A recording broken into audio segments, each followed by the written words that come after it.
Alright, radiator removal on a Mark III Toyota Supra. First step, drain coolant, disconnect the condenser fan motor, disconnect the radiator hoses, coolant reservoir hose. I don't have an automatic, so I'm going to skip that. Remove radiator supports and the radiator, and remove the condenser fan motors, and that's attached to the radiator, I believe. And that's it. So I'm going to dive in and I'll document it as I go. First step for me, especially since the car is lowered a little bit, is going to be to jack it up. If you don't have the car lowered and you don't have a front lip, you could probably do most of this without lifting it. But I want to get in there and I'm going to remove a bunch of other things and try and clean up the front of the engine. So I'm going to do a lot of other work, just easier if it is on jack stands. So if you don't have a front lip and if the car isn't lowered, you can raise it from the center pretty easily. If it's lowered and you have a lip, you're probably not going to be able to fit your jack under there. So frame rail about right there. You can see the little notches where the jack stand should go. There you go. So in between those two notches is right where the jack stand will go. I'm going to raise the frame of the car just behind that point, just enough to get the jack stand in there. You could also drive up onto wood or blocks or something just to get it a little higher off the ground so you could fit the jack in the front. Alright, car is jacked up now, much closer to working height, which makes it a lot easier. And now of course I can get under the engine bay. You can see where the jack remains, where the jack rests, right between the two notches on both sides. Plenty of space, wheels up in the air. That looks like a good way to work. Okay, step number one in this process, after you've got the car jacked up, is to drain the engine coolant. This is a Mishimoto radiator, so the drain plug's right there. On OEM, the radiator's black, not aluminum, and there's normally a drain cock, I believe it's over here, and a lot of times it's a white plastic kind of wing cap that you can spin to drain. And sometimes they'll even have a little drain tube, which is really helpful. Mishimoto, no such luck, so it's going to get a little messy probably. I'll have some cardboard under here to try and catch some of it, but hopefully I get it all in this bucket right here. OEM systems don't have that much coolant in the radiator. This Mishimoto has maybe twice as much coolant, maybe even more. So it needs to collect a lot, which is why I have a 3-gallon bucket here. That should be plenty. There's more radiator in the system that's further back in the engine block, which you can't really see here, but up there somewhere is a drain cock for the block, and that'll get most of the rest of the oil out. Coolant is draining. One thing that I did not do that I would probably recommend is to crack the radiator cap open. So I'm going to show you what that does right now. Hopefully I don't spill much. I've got a mat under there, but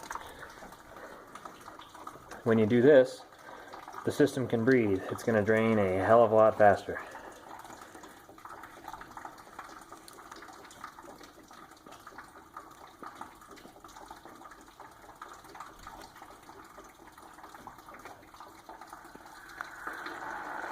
You can hear that suction.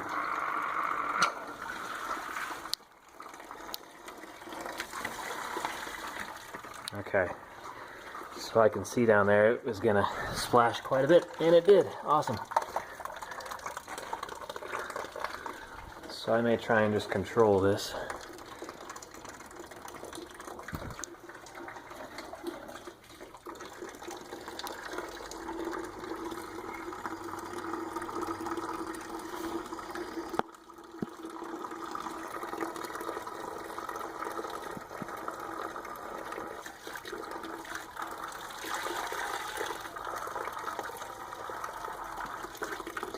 Yeah, and part of what makes it tough is it hits that crossbar.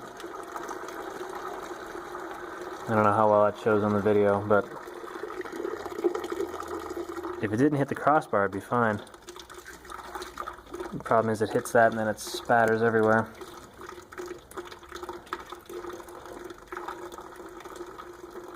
Alright, so I'm going to keep working on this. I'm not going to record this all, that was boring.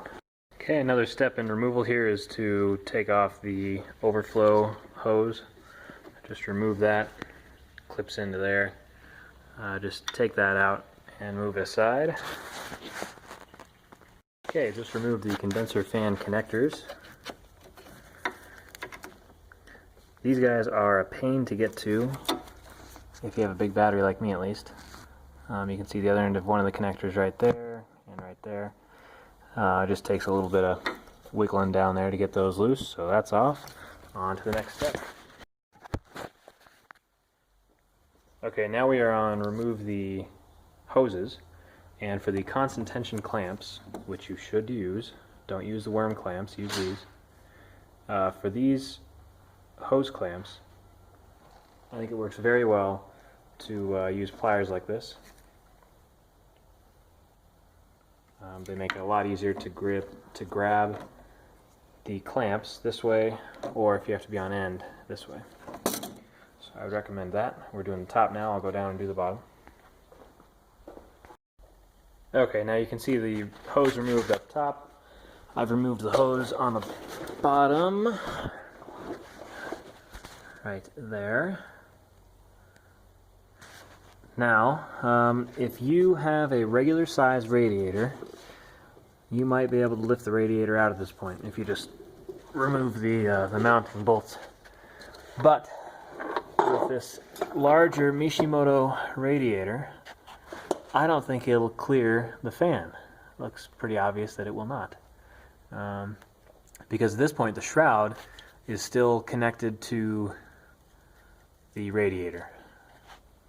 So I need to remove this lower piece to have any hope of getting enough clearance to get this thing out. And I actually still don't know if that's going to work. This is the first time I've tried to remove the Mishimoto radiator, and I don't remember how I got it in, because that was many years ago. 4 years ago, I guess. So that's what I'm up to next. See if I can get enough clearance to pull it out. Pain here. I do need to remove the fan. There are 4 bolts that hold the fan on. Those bolts also hold the pulley to the water pump, which means the belt needs to come off. That belt is shared with the alternator. Hello, alternator. So, you need to loosen this, loosen that right there, and then you can pull towards me, pull up on the alternator while you spin this nut, this adjuster nut down here, down this shaft. You need to spin it down to loosen it. So lift up really hard on the alternator, push down on that, or loosen that nut, lowering it, and that'll take care of what you need. Then you take the belt off. Now I can remove the pulley and the fan, get that out of the way, radiator can come out. Alright, radiator is out. Large hole. Here is the radiator.